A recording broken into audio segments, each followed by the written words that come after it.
dice que los datos son el nuevo oro o el nuevo cobre, como diríamos en Chile del siglo XXI. Es de ahí de donde podemos extraer una cantidad de riqueza enorme. No lo comprendemos bien porque es muy abstracto, pero hay quienes sí lo han entendido, como los gigantes, como Facebook, como Google, como Amazon, que en conjunto son a veces mucho más poderosos que continentes completos porque ganan más plata que los mismos países, de hecho. Son más poderosos política y económicamente que muchos países del mundo. Hoy queremos hablar de cómo Chile está comprendiendo esto a través de su propio centro de datos, el Data Observatory, que es dirigido por Carlos Jerez, que hoy nos acompaña en CNN. Gracias, Carlos, por estar aquí. Muchas gracias, Paloma, por la invitación. Carlos, tú también eres decano de la Universidad Adolfo Ibáñez en la Escuela de Ingeniería y Ciencias, y por lo mismo, por ambos títulos, como director del Data Observatory y de la Universidad Adolfo Ibáñez, probablemente tienes una aproximación respecto del valor de los datos. ¿Cómo nos puedes hoy día contar por qué Chile se está preocupando de los datos? Perfecto. Bueno, los datos, harto se ha escuchado, hemos comentado y como tú bien dices, ha generado una tremenda riqueza tanto a nivel de empresas como en la posibilidad también de generar innovación y desarrollo como nunca antes se ha visto. Principalmente el concepto de datos abiertos y de innovación abierta es algo que permea en todo el espíritu detrás del Data Observatory en particular, para poder justamente disponibilizar data y tanto de gran tamaño, gran volumen, como de aplicaciones distintas que pueden ser utilizados en distintos factores económicos, en el desarrollo de políticas públicas, incluso en poder sobrellevar esta crisis del COVID, y así sucesivamente. Lo que vemos es que a medida que los datos y la investigación y los datos que se traducen en investigaciones distintas los colocamos a disposición del público y de los grupos especialistas tanto a nivel nacional e internacional, es como podemos generar una cultura de innovación donde se aceleran estos procesos y llegamos con mejores y más rápidas respuestas a los problemas que tenemos que enfrentar, desde cambio climático, como las pandemias que estamos viendo ahora, por ejemplo. Justo estamos en un momento de una convocatoria a la Hackathon FACH 2020. Explícanos un poco qué tienen que ver los datos con la FACH con el año. Perfecto. Efectivamente parece un poco desconectado, pero cuando uno piensa desde el punto de vista de la FACH y en particular todo lo que es el servicio aerofotogramétrico, que toma imágenes de nuestro país, tanto a través de cámaras como a través de satélites, para poder, por supuesto, monitorear la defensa del territorio nacional, pero también el poder hacer análisis de cómo nuestros territorios se ven de alguna u otra forma afectados por el cambio climático. Es de ahí donde surge la idea de esta Hackathon FACH 2020. Y eso lo que ha inmediatamente convocado es la participación de Data Observatory junto con CISAIRO Australia, Fundación País Digital, la Universidad misma, Adolfo Ibáñez, los Ministerios de Economía, Ministerios de Ciencia y múltiples actores que están muy entusiasmados de poder tener acceso de datos satelitales y de datos fotogramétricos obtenidos por la Armada y también de los sistemas de satelitales abiertos para poder enfrentar tres desafíos muy concretos en torno al cambio climático.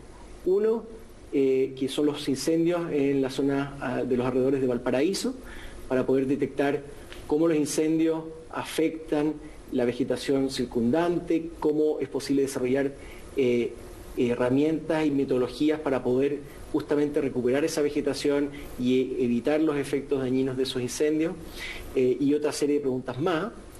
Un segundo desafío que tiene que ver con el deshielo de glaciares en la cuenca del río Olivares, que está en la región metropolitana, cerca de la frontera con Argentina, y estudiar cómo el cambio climático está afectando los deshielos, cuáles son los peligros que se generan a partir de esos deshielos en el territorio y cómo la contaminación también afecta los deshielos de la cuenca.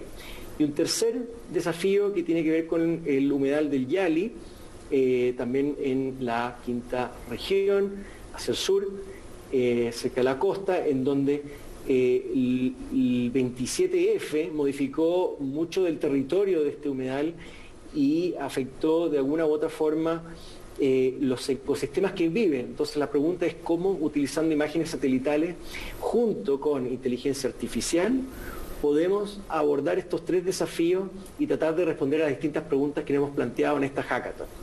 Ahora, me imagino que también está muy involucrado el modelamiento matemático, es una herramienta inevitable en esa ecuación, ¿verdad? Valga toda la redundancia. Desde el punto de vista de ¿por qué modelar algo? ¿Por qué hacer cálculos satelitales, matemáticos? ¿Nos permitirían, por ejemplo, enfrentar mejor un incendio?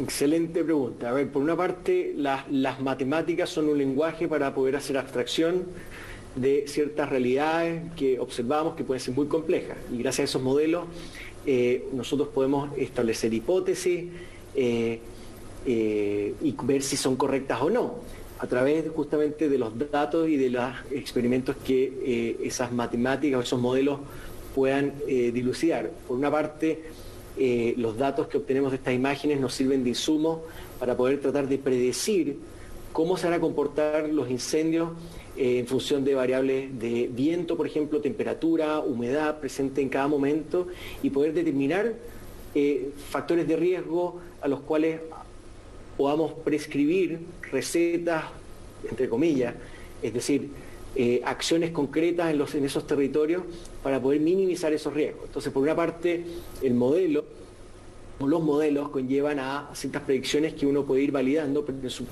a su vez permiten ir generando escenarios de riesgo a los cuales uno puede tratar de enfrentar con distintas medidas y tratar de ser más eficaz y más rápido en esa respuesta. Nosotros conocimos el caso de CISAIRO y cómo ellos en algún momento hicieron modelamientos para justamente los problemas de incendios que tenían, que permitían ver en qué momento del incendio valía la pena aplicar qué medida para poder parar el incendio, y que de hecho lo necesario era coordinar muchas herramientas. No se trataba solo de un supertanque ni tampoco solo de personas y escuadras tratando de cortar el fuego, ¿verdad? Entonces todo ese tipo de cosas se pueden modelar. También conocimos ahora el caso de un modelamiento sobre el polvo que venía del Sahara y logra derretir los Himalayas, y cómo el factor del polvo, cuando se calcula, uno puede ver que efectivamente está derritiendo antes de tiempo el hielo en el Himalaya. Podría ser otra forma de mirar respecto al caso de los glaciares. Quisiera preguntarte, Carlos, ¿para quién es la convocatoria? ¿Quién puede participar de esta hackathon? ¿Cómo lo hace? Bueno, la hackathon está abierta a alumnos de pregrados, de posgrados, de universidades, también a profesionales, investigadores, distintos equipos a lo largo de todo el país que quieran participar de este evento. Vamos a contar además con charlas extraordinarias de, por ejemplo, uno de los directores de la NASA, que ahora trabaja para Amazon en toda la parte de inteligencia artificial, que también es una de las componentes claves en este desarrollo, que es poder combinar todas estas tecnologías, pero con un propósito que además nos ayuda como país a enfrentar algo ante lo cual somos muy vulnerables. Así que la convocatoria está abierta básicamente para todos. Nuestra página web es hackathon.dataobservatory.net y desde ahí la idea es que puedan sumarse a las distintas actividades que se van a ir generando. Y como decía, esto es también para celebrar los 50 años del Servicio Aerofotogramétrico Nacional. Así que es una iniciativa que convoca a múltiples actores, como tú bien decías, CISAIRO, que tiene que lidiar con estos problemas en Australia y con quienes estamos trabajando también en poder generar estructuras abiertas, como es el DataCube de imágenes satelitales, que ahora disponibilizamos para que básicamente la innovación y la creatividad se apoderen de estas herramientas para enfrentar el cambio climático. Y si se me ocurre a mí una idea genial que llevo a esta hackathon y resulta que es de las seleccionadas finalistas, ¿qué posibilidades tengo de escalarlo gracias a la participación en este lugar? Bueno, como toda buena hackathon, tenemos varios premios para el primero, tercero, premio segundo y tercer lugar, con créditos de Amazon para poder escalar esas soluciones. Y después lo que estamos planteando es que algunas de las ideas que ahí se generen, que incluso no hayan sido seleccionadas, poder generar una segunda fase de continuidad para esos proyectos en conjunto con los grupos que sean seleccionados. Todavía no tenemos muy claros los detalles de esa segunda fase, pero serán comunicados, por supuesto, antes de que termine esta primera hackathon. Carlos Jerez, director del Data Observatory, muchas gracias por estar con nosotros en CNN Chile. Muchas gracias a ti, Paloma. Es difícil comprender el alcance de los datos y las posibilidades que nos pueden abrir